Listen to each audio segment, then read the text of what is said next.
Hi, welcome to Pega Pro Journey.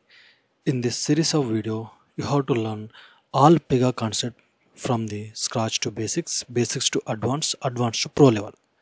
In this series of video, you have to learn our native language Telugu and at the same time using simple English also. In this video, we have to overlook on the Pega Studios. Pega పిఆర్పిసిలో ఎన్ని studios ఉన్నాయి, అవి ఏ rule వాళ్ళు ఏ రకంగా ఉపయోగిస్తారు అనేది తెలుసుకుందాం. Pega పిఆర్పిసిలో కంప్లీట్గా 4 స్టూడియోస్ ఉంటాయి. ఇంతకన్నా ముందు సిరీస్ వర్షన్స్లో మనకి ఓన్లీ డిజైనర్ స్టూడియో మాత్రమే ఉండేది. దాని తర్వాత నెక్స్ట్ వర్షన్లో వచ్చేసి మనకు పెగా పిఆర్పిసిలో 4 స్టూడియోస్గా డివైడ్ చేయడం జరిగింది. ప్రతి స్టూడియోకి వేరే వేరే యూజ్ ఉంటుంది. ఈ స్టూడియోస్ వల్ల business users, developers, testers, business analyst, అడ్మిన్లు అందరూ వాళ్ళ స్టూడియోస్లో లాగిన్ అయ్యి వర్క్ చేసుకోవడం జరుగుతుంది. సో మనం బిఫోర్ దట్ మన రియల్ టైమ్ అప్లికేషన్లో స్టూడియోస్ అనేది ఎక్కడ ఉంది, దానివల్ల వాటి యొక్క యూజర్ ఇంటర్ఫేస్ ఏంటనేది మనం ఒకసారి లాగిన్ అయ్యి చెక్ చేద్దాం. సో మన అప్లికేషన్ వచ్చేసి స్టార్. ఇక్కడ మనం లాగిన్ అవ్వగానే మనకి లెఫ్ట్ సైడ్ టాప్ కార్నర్లో యాప్ స్టూడియో ఆటోమేటిక్గా వచ్చేసింది.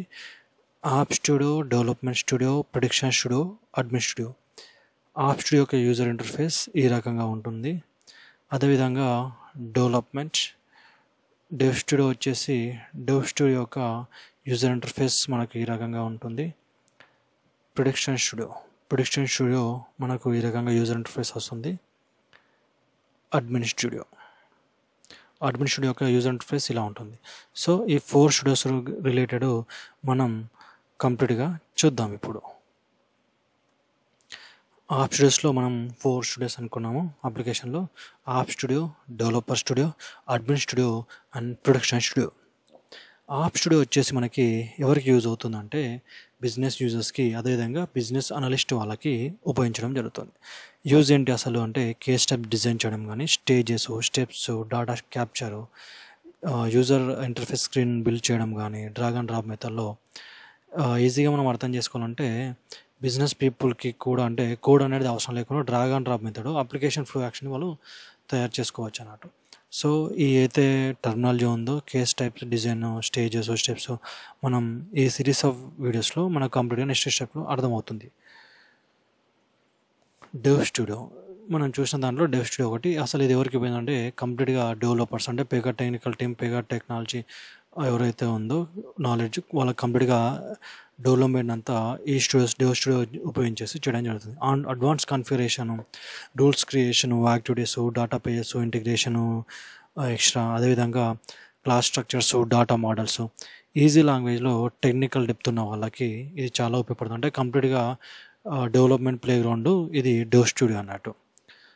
అదేవిధంగా అడ్మిన్ స్టూడియో అంటే ఇది సిస్టమ్ అడ్మిన్స్కి, అదేవిధంగా సపోర్ట్ టీమ్కి ఉపయోగపడుతుంది. దీనివల్ల యూజ్ ఏంటి అంటే బ్యాక్గ్రౌండ్ జాబ్స్ మానిటరింగ్ కానీ, క్యూ ప్రాసెసర్, ఏజెంట్స్ చెక్ చేసుకోవడం కానీ, కంప్లీట్గా సిస్టమ్ హెల్త్, పర్ఫార్మెన్స్ మానిటరింగ్ ఈ అడ్మిన్ స్టూడియో పైన డిపెండ్ అయి ఉంటుంది. సో ఈజీ లాంగ్వేజ్లో మనము ఈ అప్లికేషన్ యొక్క కంప్లీట్ హెల్త్ చెకప్ రూమ్గా మనం దీన్ని అర్థం చేసుకోవచ్చు. ప్రిడిక్షన్ స్టూడియో ఇది ఎవరికి ఉపయోగపడుతుందంటే డేటా సైంటిస్ట్, అదే డిసిషన్ టీమ్ వీళ్ళకి ప్రిడిక్షన్ స్టూడియో ఉపయోగించడం జరుగుతుంది.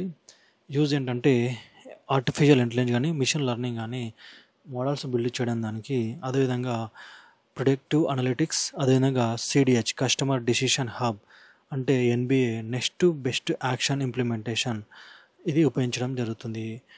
ఈజీగా అంటే కస్టమర్కి ఏం ఆఫర్ ఇవ్వాలి, ఏ స్టెప్ సజెషన్ చేయాలి అన్నది ఇక్కడ డిసైడ్ అవ్వడం జరుగుతుంది. కంప్లీట్గా డేటాని అనలిటిక్స్ చేసిన తర్వాత దీన్ని మనం ఏ రకంగా అర్థం చేసుకోవాలంటే ఎవరైతే ఒక ఫ్యామిలీ వాళ్ళ ఒక హెల్త్ ఇన్సూరెన్స్ దాంట్లోకి లాగిన్ అవ్వగానే వాళ్ళ యొక్క date of birth, age criteria ప్రకారంగా వాళ్ళకున్న డిసీజ్ ప్రకారంగా ఏ ఇన్సూరెన్స్ పాలసీ అయితే బాగుంటుంది అనేది ఈ నెక్స్ట్ స్టెప్లో ఆటోమేటిక్గా ఇదే ఒక కస్టమర్కి చూపించడం జరుగుతుంది. సో ఇది డిసిషన్స్ అన్నీ వాళ్ళు క్లిక్ చేసే దాన్ని బట్టి ఇది నిర్ణయాలు తీసుకోవడం జరుగుతుంది. సో మన సమ్మరీ వచ్చేసి పెగా పిఆర్పిస్లో 4 స్టూడియోస్ ఉంటాయని తెలుసుకోవడం జరిగింది. అది application studio business flow design చేయడం జరుగుతుందని చెప్పాము. అదేవిధంగా డెవలప్మెంట్ స్టూడియోలో టెక్నికల్ డెవలప్మెంట్ ఉంటుంది. అడ్మిన్ స్టూడియోలో మానిటరింగ్ అండ్ సపోర్ట్ కంప్లీట్గా ఉండడం జరుగుతుంది. ప్రిడిక్షన్ స్టూడియోలో ఆర్టిఫిషియల్ ఇంటెలిజెన్స్ అదే machine learning and analytics data analytics కంప్లీట్గా ఈ స్టూడియోలో ఉండడం జరుగుతుంది. సో ప్రతి స్టూడియోకి ఒక రోల్ ప్రత్యేకంగా డిజైన్గా అయి ఉంటుంది. కాబట్టి ఎవరైతే ఏ రోల్ ప్రకారంగా వాళ్ళు ఆ స్టూడియోస్లో లాగిన్ అయిపోయి కంప్లీట్గా వాళ్ళ టాస్క్ని కంప్లీట్ చేయడం జరుగుతుంది. Thank you.